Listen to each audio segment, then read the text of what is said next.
This is a community growth story, right? What we are really looking at is how we can learn and how we can keep the learning as an ongoing process. That's the whole agenda.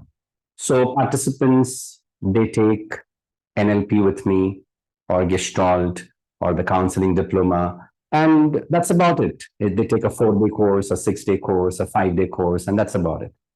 I meet them after a week, I meet them after 10 days, and they say, me, it's great. I meet them after 6 months, they say, it's great. I meet them after some time, they say, we forgot. I'm like, of course we forget, because you don't come to practice, you don't stay in touch with the group, you don't read books. So this is lost. And I think it's chaos because you've invested those 6 or 7 or 10 days of your life to learn something. Not only to learn something, but also to witness that it worked for you. And after that witness, you decided to just let it go. Like you just decided to let it go. Now that's not cool. So the reading group was established after talking to many people last year, and we had a sample size of 110 people attending, enrolling for the course last year's reading group. And we saw for the last 12 sessions that it worked. We have a sample size. And we thought we'll bring it out now a little more aggressively to the community, because this is the community that's learned, right? When there are outsiders enrolling. Now, the problem with outsiders who are enrolling are, they have not done the basic courses, but they are attending the reading group. So there's a big gap, right? So any learning that we do happens at a cognitive level, happens at a collative level, happens at the affect, happens at the somatic level. Yeah. When you do an activity in class, you've touched experience. There's an effect, right? There's a feeling, there's an emotional investment. And through that emotional investment, you have somatic anchors, you have space anchors, and you have a demonstration of something which is real for you. But a reading group is not experience, it's learning. It's cognitive learning. And then it's conative learning. Very rarely we use this understanding of what is conation. A conation is learning what the concept does to your behavior. Cognition is the way I store data. Cognition is how I process data. Cognition is how I collect data. That's cognition. It's a lot of data. I buy books, it's cognitive. But then what does this do to my behavior? And that's subjective experience. What does it do to my behavior? Do I become an angry person? Do I become a calmer person? Do I become someone who reacts or someone who responds? What does it do to me? Well, that's the study of information to behavior. That's subjective experience. That's why the client comes to us in the room. What we miss when we talk to people is we are listening to their information and then we are looking at their response. But we forget to understand there's a relation between that information and the behavior. That is the study of conation. The reading group is based on the premise of that conation. It's a cognitive study to understand the conation. The training programs that you take is the study of affect. It's a study of experience. It's a study of subjective experience. It's a study of somatic investments. And that's the difference. So we can't say, I only need cognition. No, you won't be complete there. I only want to study affect. Well, so we need the science of NLP and Gestalt at the training level. We need the process of counseling, which we participate in, at an application level. We need the science of mindfulness and silence and vipassana. And that happens at a processing level of within. When you bring all of these three, you learn what happens to my behavior, what happens to my world. That happens through many theories. This idea of psychology has come a long way, right? It's come a long way from Adler, from prehistoric times, and it's a study of this mythology. And I've written down something, and I wanted you to know this. What we do in this reading group is to touch base mythology.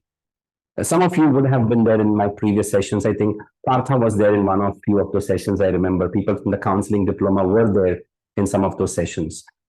We touch mythology, we touch fairy tales, we touch spiritual aspects, we touch the archetypal world. We touch alchemy, topology, complexes, esoteric, and even occult cultures. The reason we touch this is because all of them has metaphors which comes to us at dreams or comes to us at an unconscious level. How do we process these informations, and how do we make this reality a part of our reality, and how do we look at it from a psychology point of view, because everything is psychology.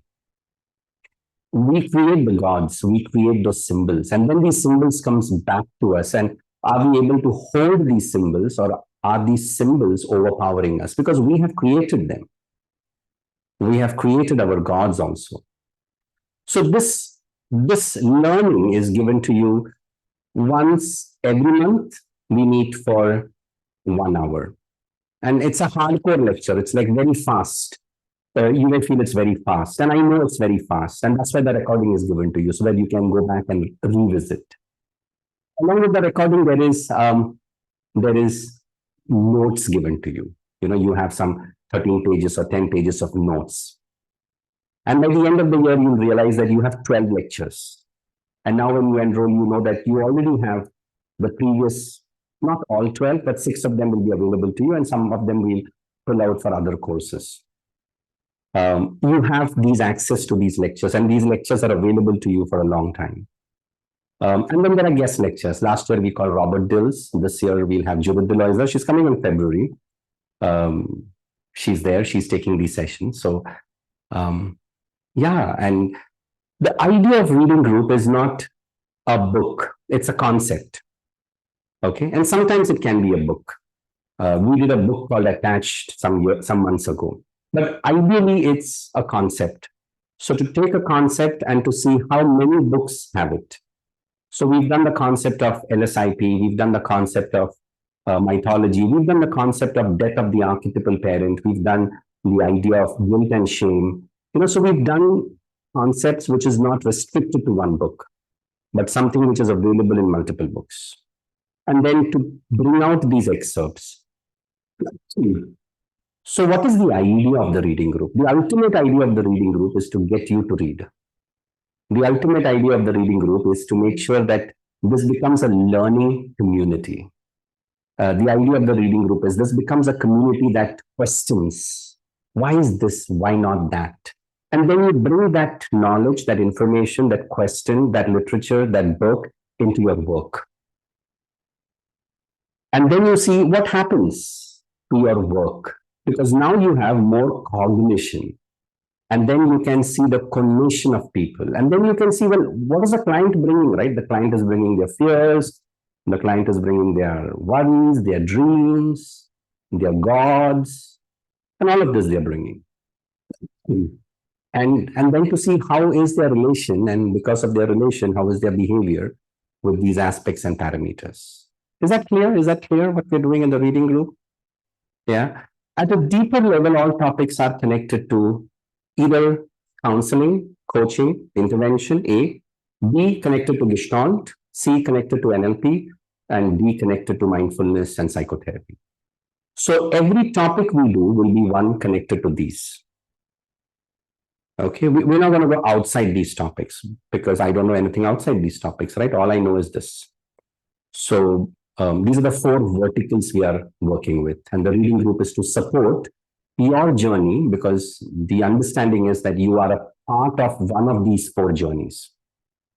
And it doesn't matter what your journey is, I think we are all part of that meditation of understanding our psyche, understanding our dreams, understanding our relations, understanding our subjective experiences, breakups, heartbreaks, death, grief, and then how we respond to in the face of these responses. Because even before we remember why we pointed our hand and finger to something, we forget that it was taught to us with pointed fingers. So we continue pointing our fingers, not even knowing that that's how it was taught to us. That's conditioning. We've already eaten the watermelon, which was pushed down our throat. Now we spend the rest of our life just spitting these seeds. Do we know this? Not really. But are we doing this? Yes. Krishnamurti says, it's interesting that people think that what they think is their thought. Well, these are subjected. If whatever thoughts come to you, ask yourself, if you were living in Syria for the last all your life, would those thoughts still be your thoughts? Well, ask yourself whether the way you represent this world, the way you organize this world, the way you feel shame, the way you feel guilt, the way you look at a 70-year-old lady wearing a two-piece and going to the beach, would it be same if you were born in different continents and different regions? And how has that changed? And what has changed that? That means a lot of our response comes from our cognition and our affect, which later on becomes a part of our behavior, which is the cognitive studies and cognitive responses. So when you talk of experience, when you talk of client work, well, what we work is only this much of the cognition which we have this much, of the information that we have this much, of the literature that we have this much. And imagine if we had access to even one paragraph of 100 books in a year, or 3 paragraphs or 50 books in a year. Maybe what would our quality of our work be if we had access to 50 research papers every year, 20 research papers every year? How would our work change? And these are good thought processes.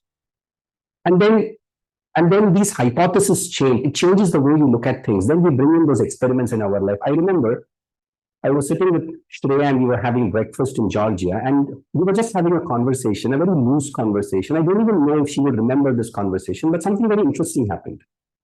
And that's what a research paper kind of does. She says, you know what, Anil?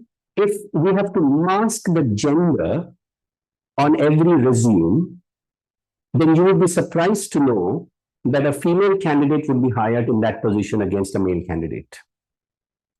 I would have never thought about it. It's a research topic, and it's a topic that's coming out from a research identity with some stats in place. But this data is available to us. Now our thinking process changes. Now we know that unconsciously we've been having bias. This is cognition, and we never had an idea how our behaviors are shaped the cognitive study, which is very, very implicit. And it is so hidden deep below that we get to know that our behaviors are inspired by these values. And how do we correct something which we don't even know is wrong? How do we find the lion which has eaten us? We can't, right? We just cannot. And therefore, the fish will never find the ocean. How will it? It can never find the ocean. It's searching its entire life for some ocean, saying like, I heard that there's an ocean. We must aspire to it. Well, not. Yeah? Is the idea clear of what the reading group is all about? Is the idea clear that how it's going to be processed? You know, there's a session, then you get the access to it. Even before the session, you get 3 notes. You get something to read before the session. So 15 days before the session, you have access to, say, 2-3 pages of material, which is available on the website. And yeah, that's about it. So, hey, tell me, any questions? I'd like to answer some questions, answer some answers that's coming your way, that's coming to your mind. And I've not spoken what I have written. I just kept speaking.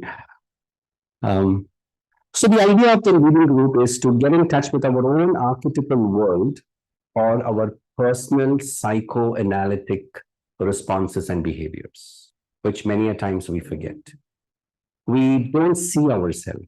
And because we don't see ourselves, we don't see certain behaviors and certain myths. I'll give an example. 30 years ago, it was okay for the man of the house, the father of the house, to come and yell and thrash the child. It was okay. It was okay for people to go and buy a cane and keep it in the house like a memento and use the cane and thrash the child. It was okay 30 years ago. But today it is not okay. So what changed in the last 3 decades? Something changed.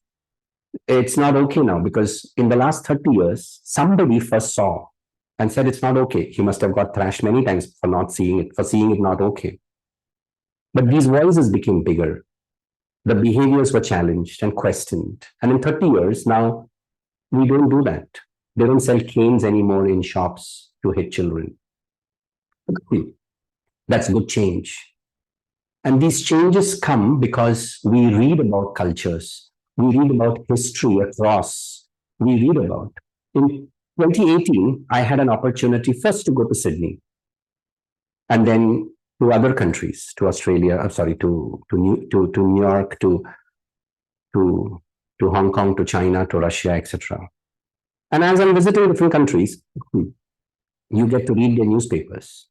And you will be shocked to know their news is so contrary to the news that's printed here. So, what is the news? What is the real story? For us to know what psychology is, shouldn't we read more books?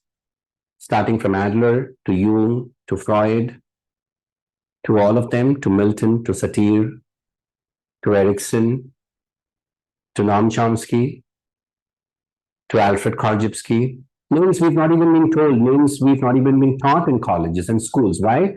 Why? Why were they not taught to us? Well, that's okay, it's not taught to us, but now we have a chance to read those books. Whether you participate in the reading group or not, I think if you are a student of the subject, and if you are committed to this journey of coaching, counseling, therapy, training, it's important, right, that you refer to these books, these rare gems of this world, because these are the brick and mortar that keeps psychology running. And the ecology is when you learn metaphors through language, mythology, archetypes, occult, dreams, tarot, astrology, astronomy, and it's only then you see there is collective science in this.